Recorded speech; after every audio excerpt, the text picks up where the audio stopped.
प्यारे बच्चों, हिंदी की कक्षा में आप सभी का स्वागत है। हम लोग रिवीजन में प्रथम पाठ राष्ट्र का स्वरूप गद्यांशों पर आधारित प्रश्नों को पढ़ रहे हैं।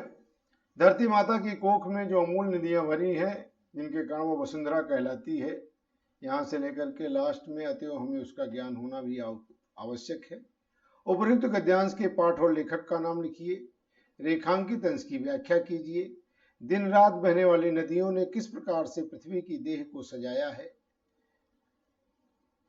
दिन रात बहने वाली नदियों, देखिए उत्तर अपने आप यहाँ दिया गया है, पढ़ेंगे तो आपको कहीं दिक्कत नहीं है। पृथ्वी की गोद में जन्म लेने वाले जड़ पत्थर कैसे सौंदर्य के प्रतीक बन जाते हैं। लेखक ने हमें किनके योगदान के बारे में बताते हुए उनसे परिचित होने की प्रेरणा दी है।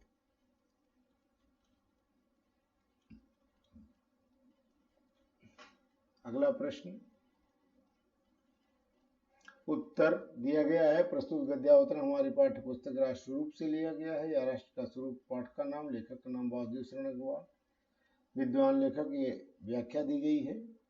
तीसरा प्रश्न है, किस दिन रात बहने वाली नदियां किस प्रकार से पृथ्वी को देह सजाया है। तो दिन रात बहने वाली नदियों ने पहाड़ों को पीस पीस कर अगली प्रकार की मिट्टियों से पृथ्वी की देह को सजाया।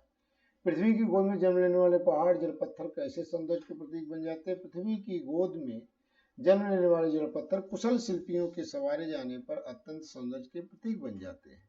लेखक ने हमें छोटे छोटे पत्थरों के योगदान के बारे में बताया है।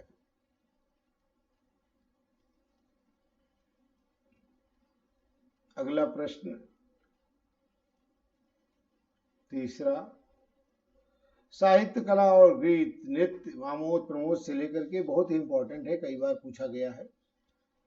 यहाँ तक राष्ट्र के लिए स्वास्थ्यकर है। गद्यांश के पाठ के और लेखक का नाम, तो पाठ और लेखक आप जान ही रहे हैं कि पाठ का नाम राष्ट्र का स्वरूप, लेखक का नाम वासुदेव शरण अग्रवाल।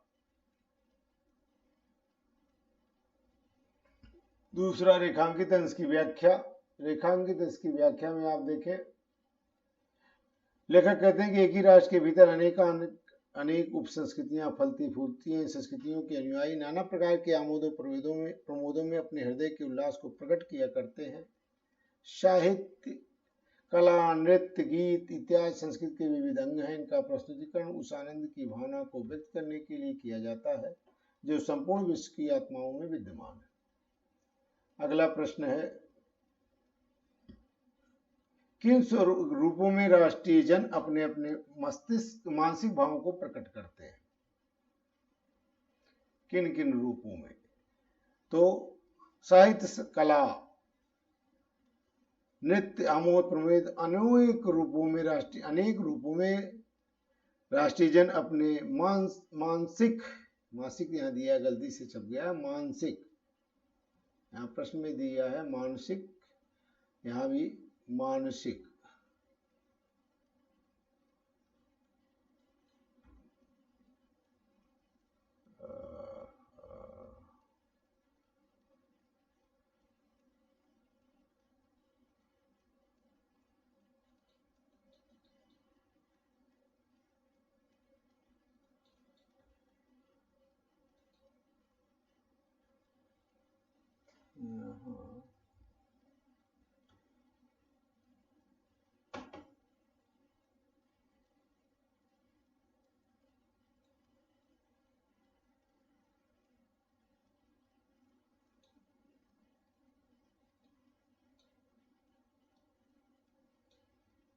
मानसिक भावों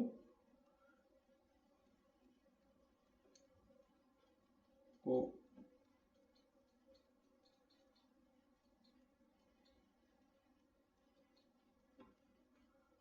आगे है। प्रस्तुत गद्यावतरण में हमारी ये दिया है, प्रस्तुत पंक्तियों में लेखक ने राष्ट्र के किस स्वरूप को प्रकाश डाला है। तो प्रस्तुत पंक्तियों में लेखक ने विविध संस्कृति वाले राष्ट्र की एक सूत्रता और उसके एकीकृत स्वरूप पर प्रकाश डाला है। अगला प्रश्न, तीन ही प्रश्न है। अगला प्रश्न, पूर्वजों ने चरित्र और धर्म विज्ञान, साहित्य, कला और संस्कृति के क्षेत्र में जो कुछ पराक्रम किया है, यहाँ से लेकर के उसे राष्ट्र का हम स्वागत करते हैं। तो पहला प्रश्न तो पूर्ववत रहेगा। पाठ का नाम राष्ट्र का स्वरूप, लेखक का नाम वासुदेव शरण अग्रवाल, रेखांकित अंश की व्याख्या, पूर्वजों की किन उपलब्धियों को हम गौरव के साथ धारण करते हैं।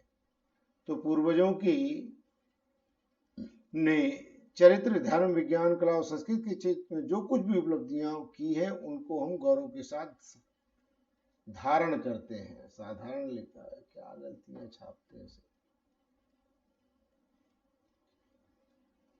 यहाँ।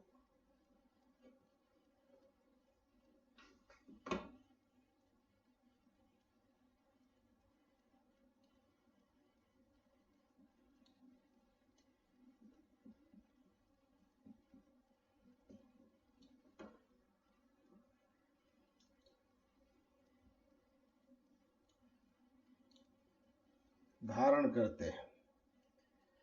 अगला प्रश्न है,